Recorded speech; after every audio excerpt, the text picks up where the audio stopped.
Good morning. This is fatcatproduction.com, News with a View, hosted by me, John A. Costa. Today is June 24th, and this is episode 86. I apologize. I did not do a podcast yesterday. I was working outside, got tired, was going to do one later on in the evening, but Monday night at Socrates Station, got home a little bit too late to do a program, and just didn't feel up to it. So I apologize. There was a lot going on yesterday too. Of course, Iran retaliated, caused no damage. That has been reported. And again, we can only go by what they're telling us.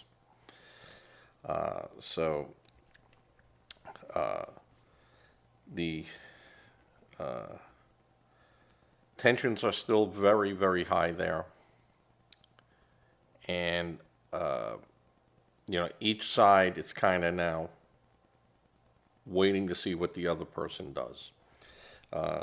There is a ceasefire in place.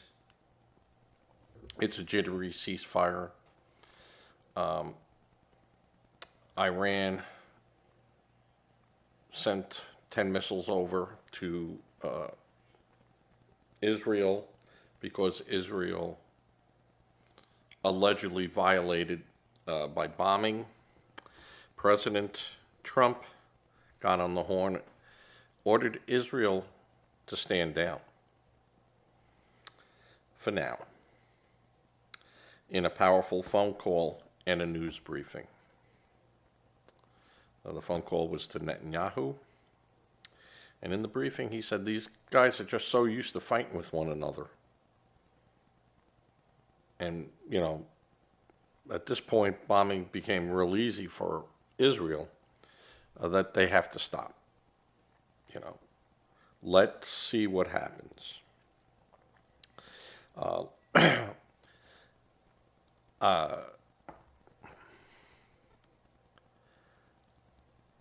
Listen, you got, you had yesterday, or actually it was Sunday, you had the former president of Russia saying that countries are lining up to give Iran nuclear weapons because of this attack. Now, I only know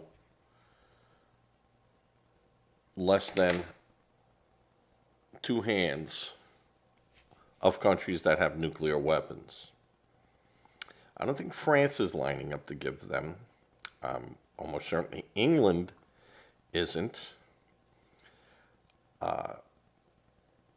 Not sure about North Korea. China isn't. Pakistan isn't.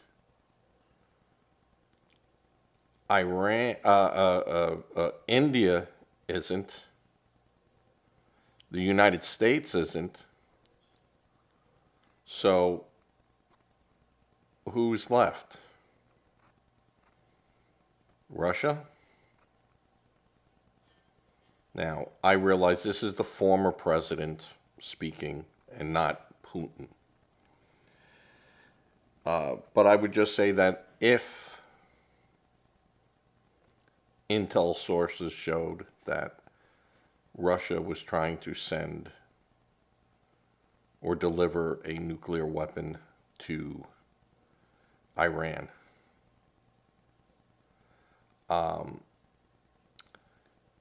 I think that would be the Cuban Missile Crisis all over again, and this time not working out for the best. I think Putin probably has informed the White House, and the White House, of course, probably got in touch with Putin and said, hey, what up with that? And Putin's probably reply back to Trump was, yeah, don't worry about what anyone says. It's only what I say. And Trump is going to take that at its word. So you have your CNN and MSNBC now questioning whether saying that the attack by the United States is a failure.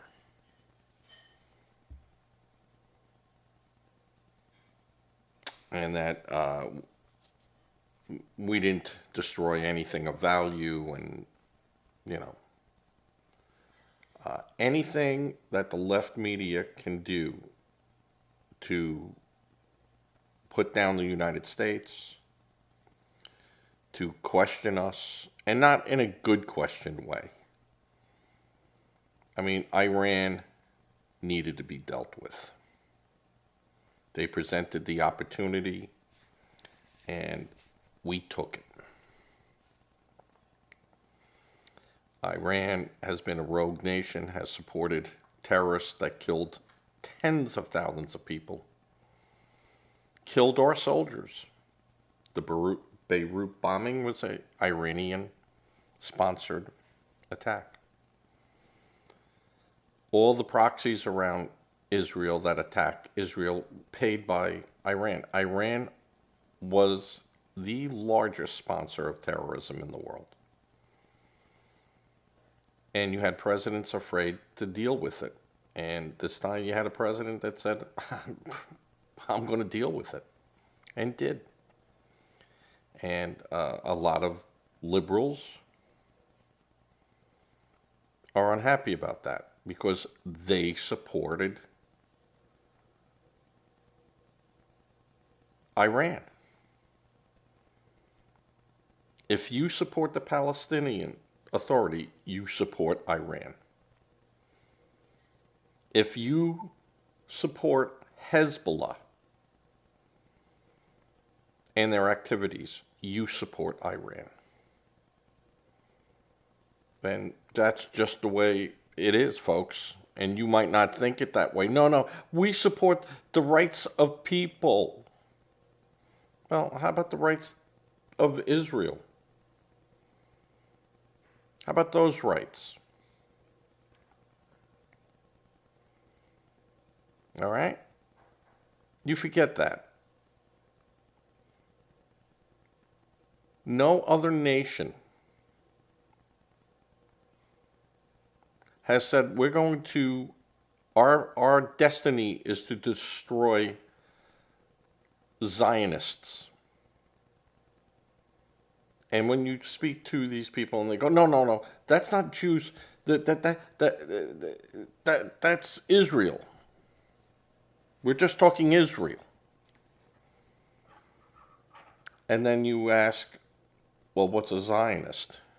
And they'll tell you, oh, it's a Jew. So, you understand?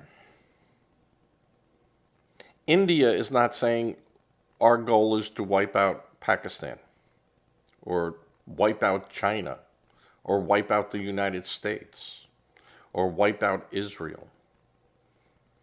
China does not say it is our goal to wipe out America, to wipe out India, to wipe out Pakistan.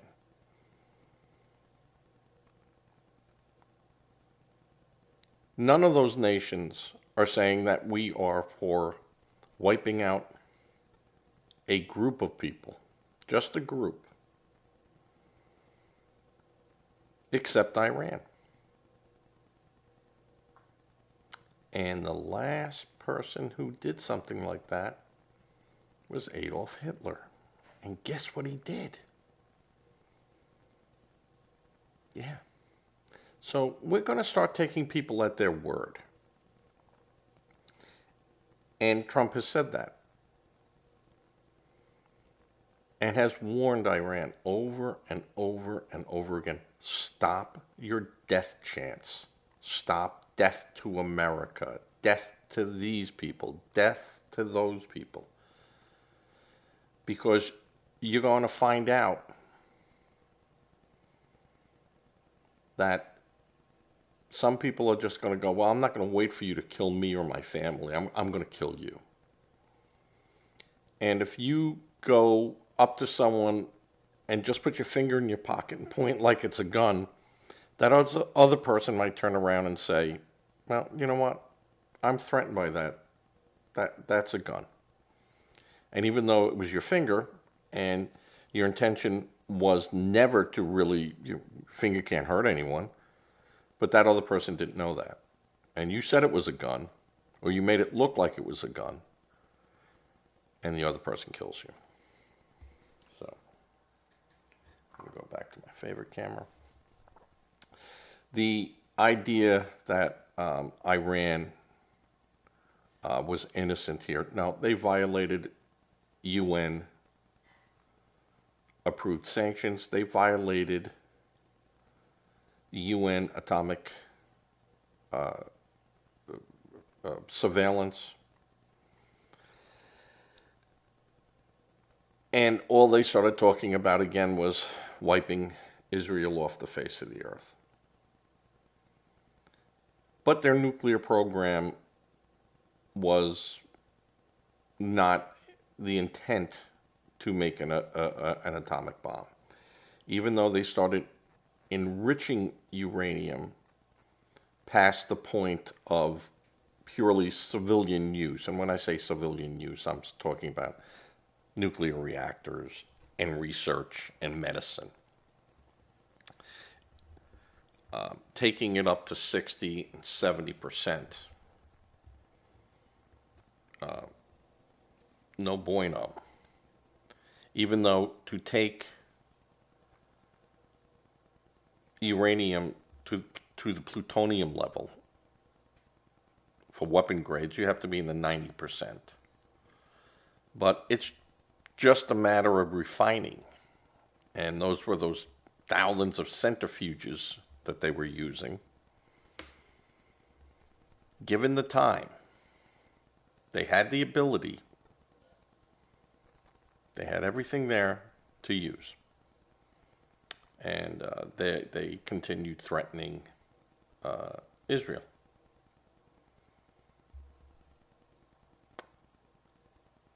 Israel was able to convince the United States through intelligence reports that were viable and verifiable that there was a plan afoot.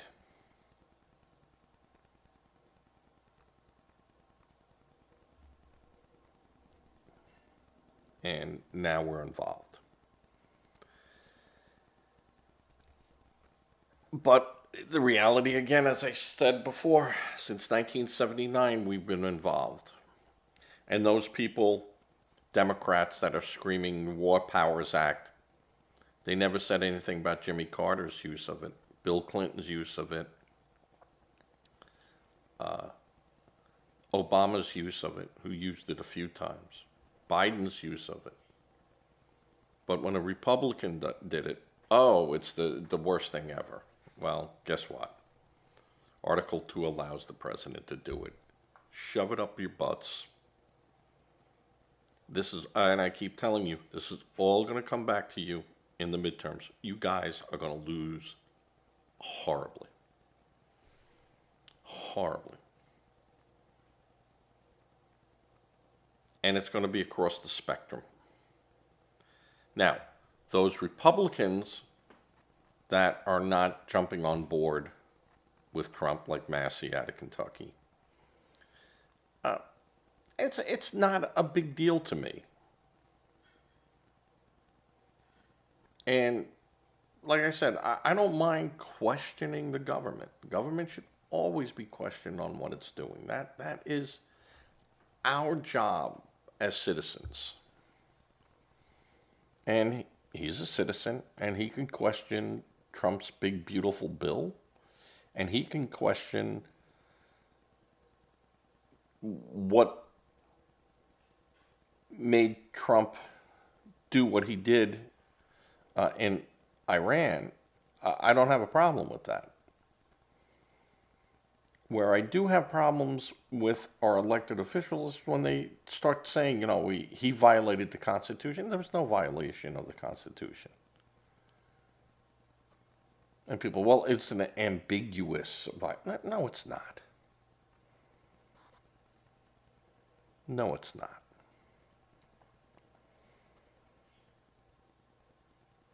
The fact that there are sleeper cells here, which Iran has said, we have sleeper cells in your country that we can activate,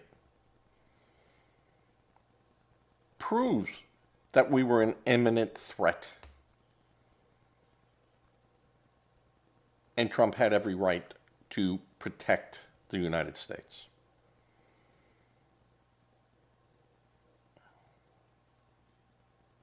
Now they go, well, why didn't he go after, these Iranians? Why didn't he do that? Well, no, because they're sleeper cells. They've been here for years. Thank you, Obama. Thank you, Joe Biden. So, Israel took out military installations, government installations, government officials, military officials. They didn't bomb hospitals. They didn't bomb neighborhoods. They didn't bomb nursing homes. Guess who targeted neighborhoods? And civilians. Your peace-loving Iranians. And you tell me, well, the Israelis started. No, the Israelis didn't. They acted preemptively, and I did say it is an attack. But Israel was starting to die the deaths of 1,000 cuts. And they knew that if this continued, they would hemorrhage out, and that would be it.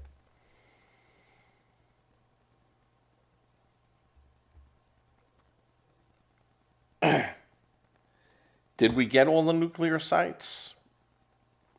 I'm pretty certain we did. To what extent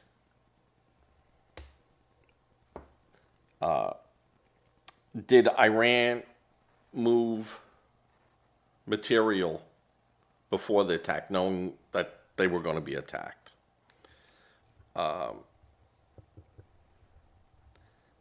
There were truck movements in the area. They were trying to secure probably as much as they could.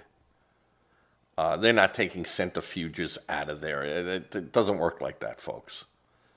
Those centrifuges have to be precisioned, installed, and set up and balanced. You just can't, set this up on a garage floor and plug it in and make it work. It doesn't work that way. What they could have been moving was enriched plutonium. Now, if Mossad knew how to kill generals, staff, weapons, installations, radar sites, they knew what was being moved and where it got moved to.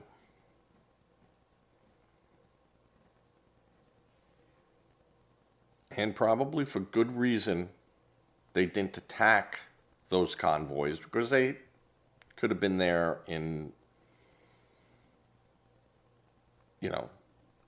an hour, maybe less, and taken that whole convoy out. Because remember, these sites are way out in the distance, in roads and in ways that you can't move fast in. But probably because they were carrying radioactive material, the military said, No bueno. Don't attack them, because that will make a mess. Let them be moved to sites where we know where they are. If they knew where generals were, they know exactly where this stuff was. Mossad is so entrenched in Iran. Iran doesn't know who to trust of their own people. They don't know. They are thrown so off balance by this that they have no idea. So I'm going to say that if they did move material, we know exactly where it is, and we're staying clear of it.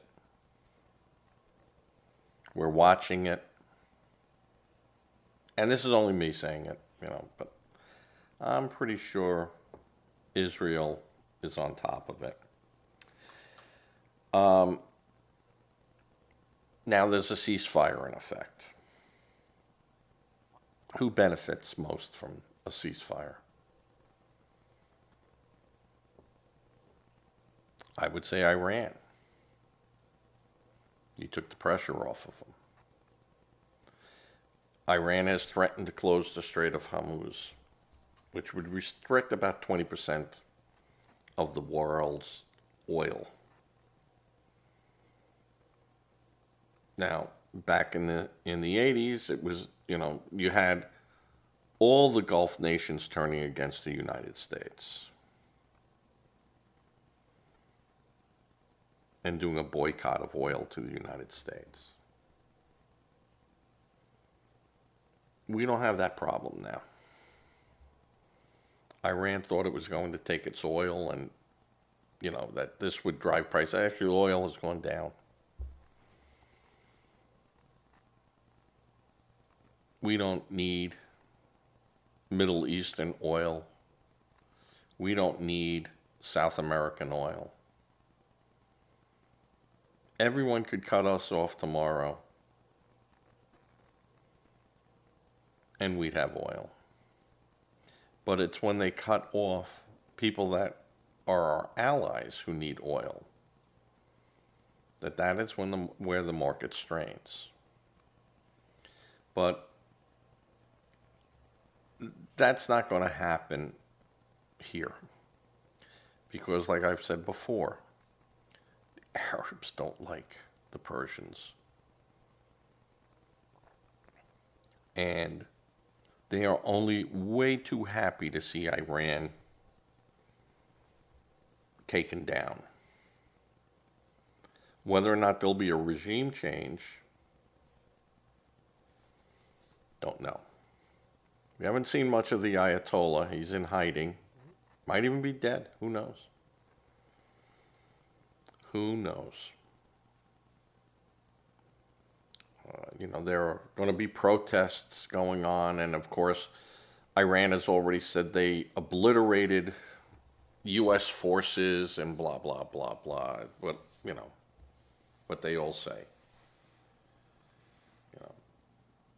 Governments hide that information from their people, and so did we in World War II. We didn't inform the American public of the true damage caused by the Japanese at Pearl Harbor. They didn't know that, because that would have panicked, and that would have been harder for the government to control. And just, of the battleships that were attacked, I think like 70% of them were refloated and were back in service within 6 months. The Japanese attack on Pearl Harbor was to force us to the negotiating table. Sounds familiar, right? So, it didn't work. Though, Japan outreach in the 12 months after Pearl Harbor was far more spectacular than even the Japanese had hoped for. But the problem that the Japanese had, and going off topic here and go through the history books, is they couldn't keep their supply lines open. They just couldn't do it. They didn't have the infrastructure. They didn't have the logistics. Would they had kept their empire snugger and made the use of China a little bit more suitable for them, they might have had a different outcome. They might have lasted longer or be able to defend themselves to the point where they could negotiate a peace, but that didn't work. All right, so now there's a ceasefire in order. We went through, did we get their sites? Did they move their material? Who benefits? Again, who benefits? Iran benefits. Iran benefits from it. And we're not at the point yet of making an enemy so down that, now anything goes. So we're taking a breath here. What happens if Iran attacks Israel again? Let's say tonight. Or, anytime now. They lob over a couple more missiles. Does Trump tell Israel, no, you can't do anything?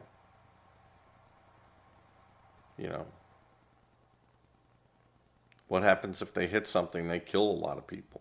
Or just kill one person? Or destroy a neighborhood?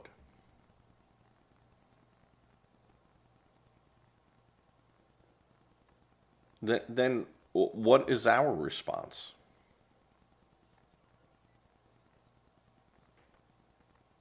What should we do? These are big questions. And it is my belief that some of those military people are still saying America won't do anything. They did what they did, and now the American people, look, we got their political system going after Trump. And their own people are uprising against them.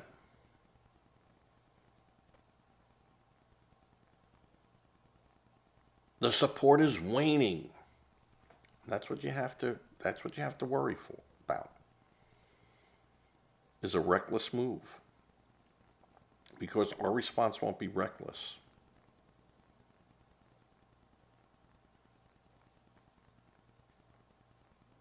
And they won't try to attack an American asset after their last try. Every missile was shot down. And not by us, but by the host country.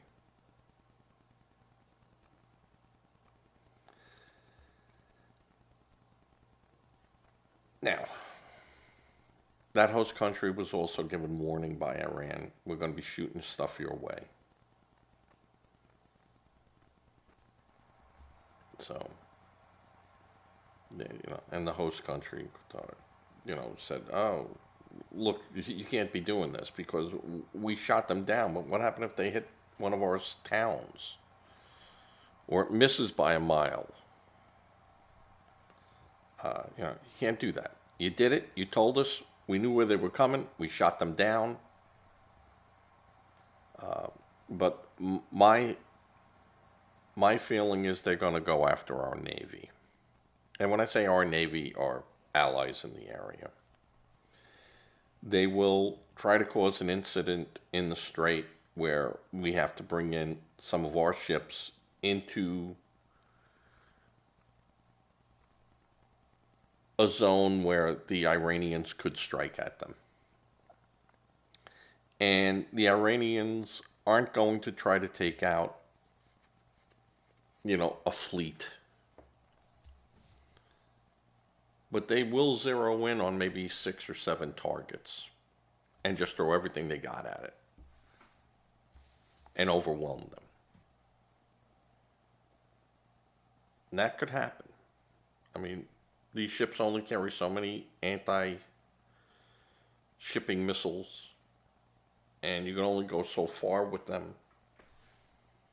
And all you need is one to get through. So we have to be very, very careful. And we don't know yet, when Israel attacked, did they also take out their ability, or their anti-shipping ability?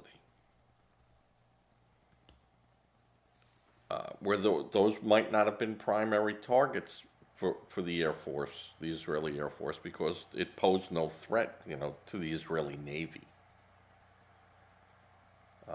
So, but it would, if they decide, hey, we're going to attack shipping,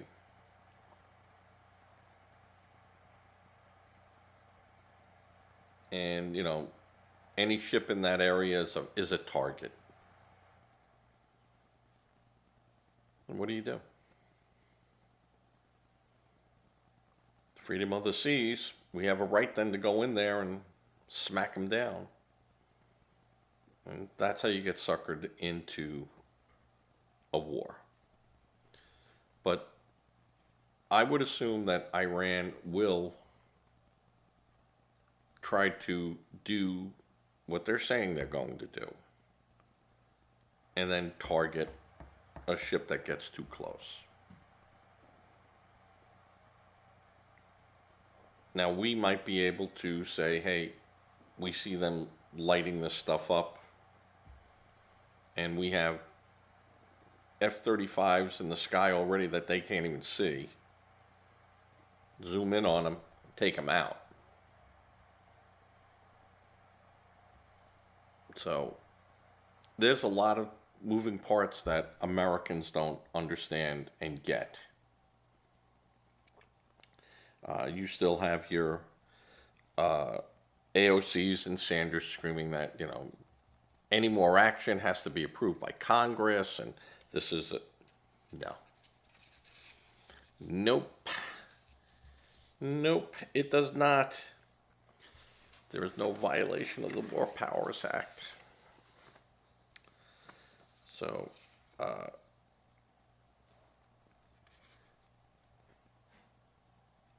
there's nothing to worry about. Trump is well within his power, my sheets today, to do what he is doing. You don't like it, tough luck.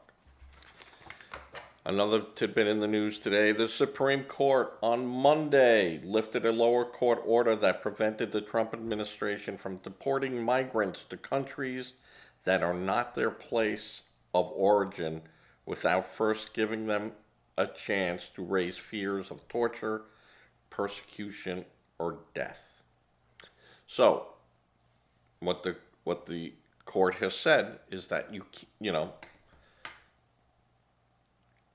Trump, these classified people, and these were violent, convicted criminals that we're holding. They came through Thailand, but they are originally from another country. They go back to Thailand. Let Thailand deport them. So the order from the High Court is a victory for the Trump administration, who had faced setbacks from lower courts in an effort to swiftly deport migrants. And this was not a crackdown on immigration, as some news organizations have come out and said. It's not immigration through the proper means is wonderful. These were illegals and some immigrants that were allowed to be here who committed crimes, violent crimes. Out they go. So the Supreme Court order clears way for Trump administration to resume deportations to third countries while legal proceedings continue. And this is for violent criminals. It is the latest crackdown against illegal immigration. Federal agents also arrested 11 Iranian foreign nationals in 48 hours, including one watch-listed individual. Part of a series of targeted operations spanning 8 states and 9 cities nationwide. You know what 9 cities? Sanctuary cities, which has no legal precedence. Made up. You cannot do that. You cannot make an illegal act legal.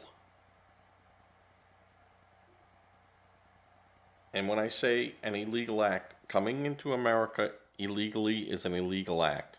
You can't make a sanctuary city make that unillegal. They are still criminals.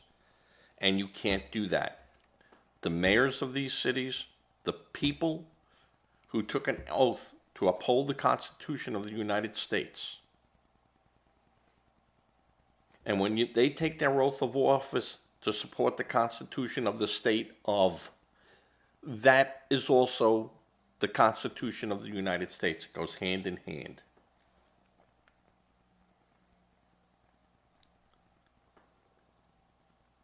Trump should be going into these states. Newsom should be arrested for failing to do his duty. The mayor of San Francisco, arrested. The mayor of Philadelphia, arrested. The mayor of New York, arrested. The mayor and governor of New Jersey and every city there that has a sanctuary city, they should be arrested.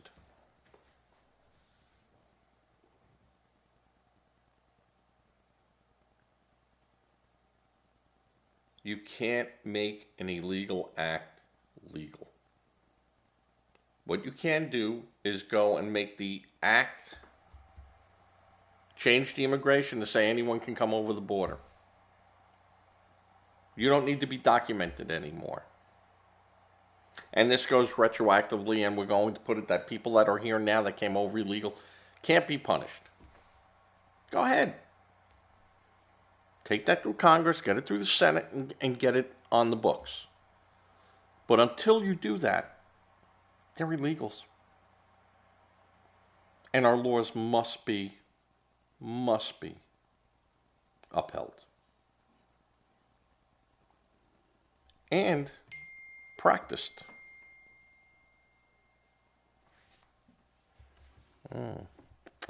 Getting a message, and I'm not even doing a live show.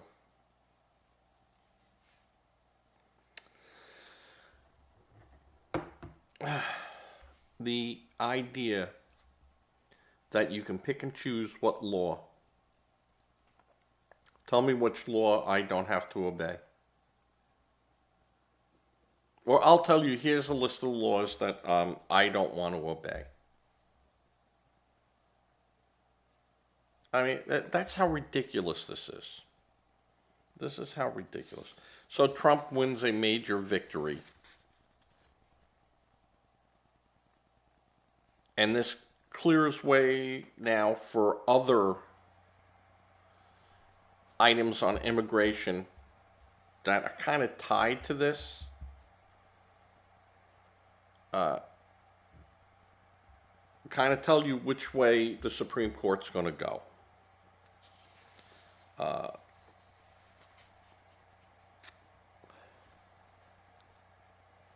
So, the ICE arrest of 11 Iranians was in Minnesota. Just one of the places that they mentioned of the 9 places. But of course, that is Walt's territory. The squad. So, now getting back to the issue with Iran and Israel, now the United States, and also Great Britain and everyone else and it's not a coalition. This is not a coalition. This is the United States acting on its own. Because if we were to ask the United Kingdom, if we were to ask Canada, if we were to ask, they probably would say, we'll help Israel indirectly, but we're not flying missions. We're not doing that. We'll intercept missiles being shot at Israel. We'll do all that. But we're not going to put planes in the sky or boots on the ground. We're not doing that. So, Trump, instead of putting those leaders into a very uncomfortable situation, elected to do it alone. We don't need them. We can do this on our own. Now, if Iran were to attack our Navy, England, Canada, Australia, everyone that's floating out there would come to our aid. Every one of them. And we could have our differences with Canada. We could have our differences with Australia. We could have our differences with the United Kingdom and stuff. But at the end of the day, we're all friends, and we're not going to let anything bad happen to one another. Business is business, but our military, yeah, we stand behind one another. To a certain extent. And I think Trump realized that he could not ask some of these countries to put their own political well-being on the line. And I'm sure we notified England, France, everyone else that, hey, we just dropped bombs on them. I'm sure their intelligence also saw what was going on. And, they held their breath. There are Democrats that are upset that they weren't informed. And no one was told. And then it finds out that no one picked up their phone except Chuck Schumer.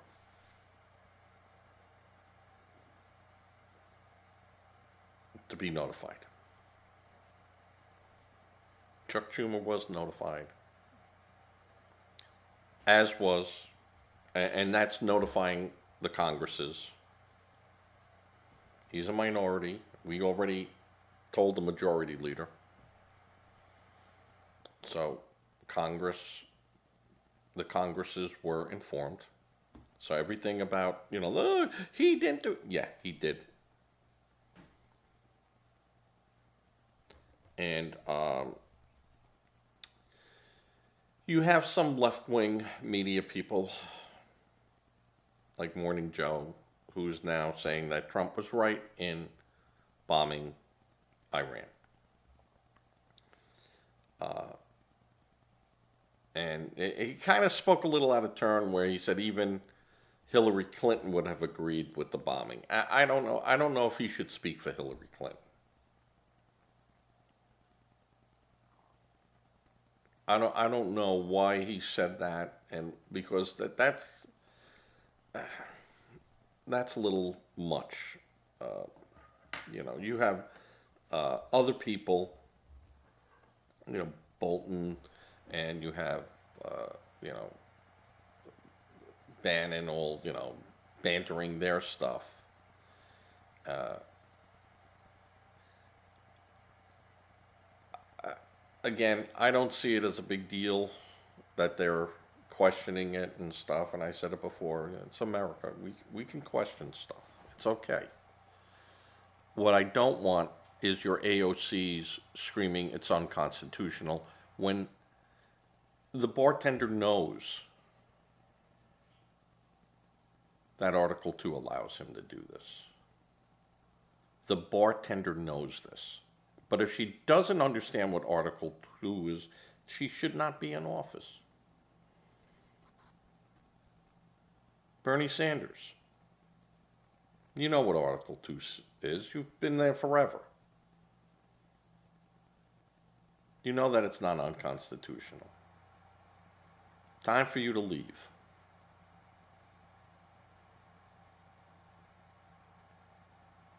Time for you to leave. No. And in another brilliant move by the Democrats, Monday they held a private LGBTQ concert at the Kennedy Center for a select audience of 144. Invite only. Yes, DEI, huh? And this was, and I meant to, I put this down and I forgot to put it in there. And it was, of course, it was Senator Warren. There was someone, senator from Nevada. Oh, a bishop, I think, was from Nevada. But this is what they're wasting their time with. An anti-Trump LGBTQ.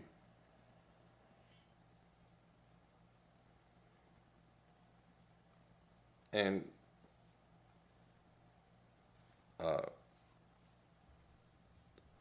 this is what they think is so important for them to do.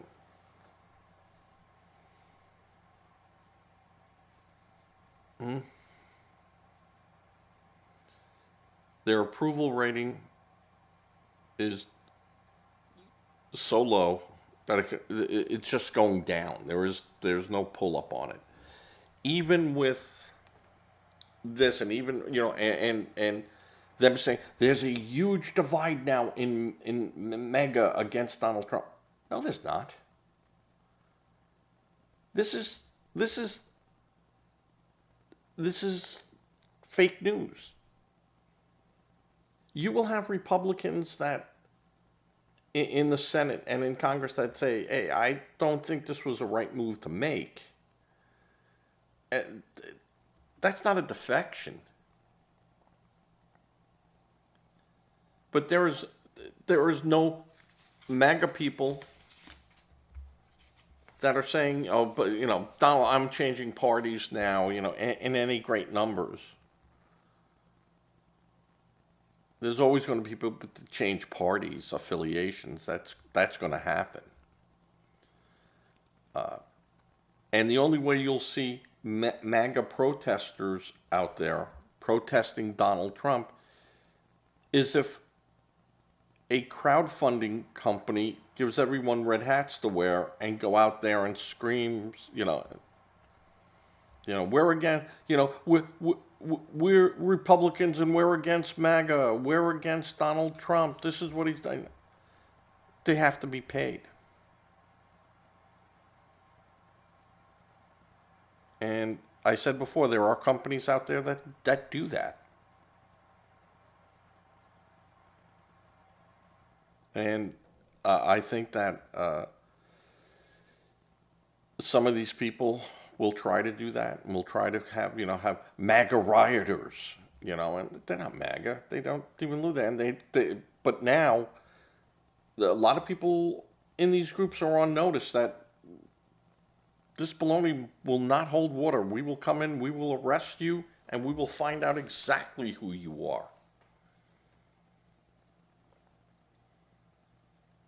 And we will find out and prosecute you.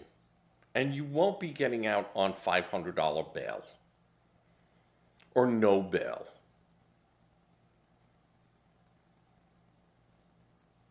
So I think their whole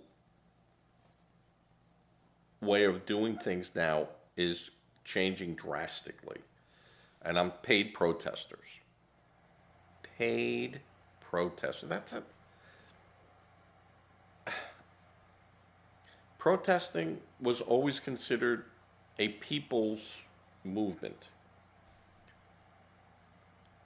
It becomes not a protest when they're paid to do it. There's just something gritty about that. That's not, that's very disingenuous. You're being paid, you're an actor. And yet you're trying to change a political system. You're an actor. You are acting as a protester that has absolutely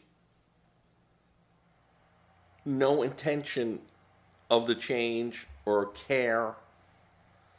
I think we have to be very, very careful and really go after these companies to go, is it in the best interest of?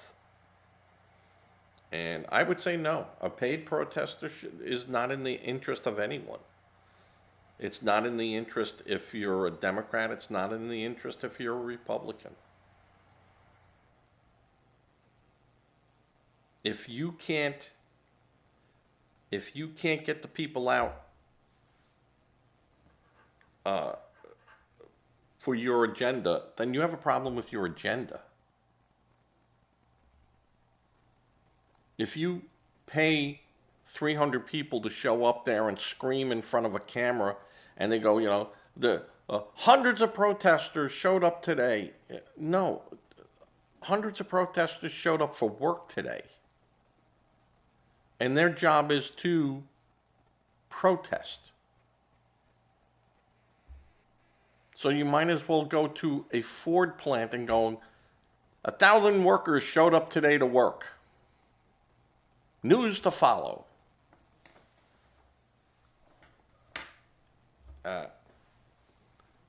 Again, it's about common sense. And it doesn't make sense, folks. It doesn't make sense. All right, with that, I'm going to end episode 86 today. And I screwed up. I did not at the beginning of the show say hello to Danielle, Paul, Chris, Rowan, and Cannoli. I will in my fonts going up when I edit this. If I had the brains, and if I wasn't so lazy, I have the brains, I just don't, I'm just lazy. I'd have this all preset into my switcher and then just could take a roll and it does it and then do it again, and it would all be incorporated into the one stream. But I don't. And my reasoning behind not doing that is because I do catch myself in the playback and I listen to it again and I go, hold it, that was wrong, wrong. And I always put up the correction. If someone points out a mistake I made, or you didn't tell the whole story here, I will fix that. I will put that up there. I had a very good friend of mine. I hadn't heard from him in so long, and I was just so glad to hear from him.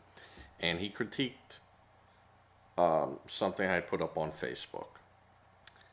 And he said, yes, I agree with everything you said. Everything you said there was the truth, but you you left this part out. If you want to remember everything, boom, boom, boom, boom, boom. And I said, what you said, I showed that individual the context of what was original, and I won't go into what it was, but and it didn't match what he said it was. And I said that's why I didn't need to remind anyone of it because it's already out there. And you know, I'm only going to put out there the mistruths, and I'm not going to put out there truths that are already out there. So, but it was great hearing from this individual. I haven't heard from him in years. And we did have a lot of fun together. But, you know, these were people at work, and I spent a lot of time at work. I spent a lot of time in committee meetings with them. And you get to know people, and you get to know about them. But when you retire, one of the things that is hard is to pull yourself back and realize now it's me time, my family, that I left and went, traveled and did stuff and worked. So when they retired too, that's their me time.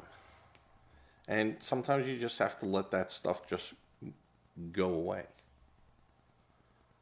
And it's hard for some people. Wasn't hard for me, and believe me, couldn't have been happy that I left. But some of these people I do try to keep in contact with, and some people have just fell off, and I hear stuff, and I get messages to them, and I hope the messages get there and stuff. But anyone, if you knew me and we worked together and stuff, I do think of all you guys all the time. And women. Worked with a lot of great women. I mean, talented people. And I never judged a person's talent on whether they're a guy or a gal. That was never an issue in the work that I did. But just, you know, I think about you guys all the time. It's been almost 10 years since I retired. Even though some people would say I retired 30 years ago on the job. Yeah. Like I said, I don't answer it because it could be truthful. So, all right. With that, everyone say a prayer. Prayer does work. Give to a charity. I realize charity begins at home. But if you can give to charity, you reach out to that charity. Don't have that charity reach out to you. Don't become a victim helping victims. If you don't want to go that route, give a couple of cans of food a week to a local food bank. I keep saying this, even locally. If I got 500 people across the country to give 4 cans a week to a food bank, that's 2,000 cans going out a week. It's over 10,000 cans in a year. And if I could get 100 people in this community to do it in South Carolina and 100 people over there, and you get to, if 5,000 people gave 4 cans a week. And again, for most of us, 4 cans is nothing. But 4 cans of food to people that don't have food could mean everything. So think about that. All right, I'm done. I'm going to attempt to fade to black, and I'll get the show out in about, what time now? It's 12:28. I will have this show out by 1:30 up on YouTube. I'll have links to it on Facebook. I'm linking to X. It's been difficult. I'm trying to, might use a company to outsource some of this stuff. Might be cheap enough. All right. I'm going to fade to black. Catch you later.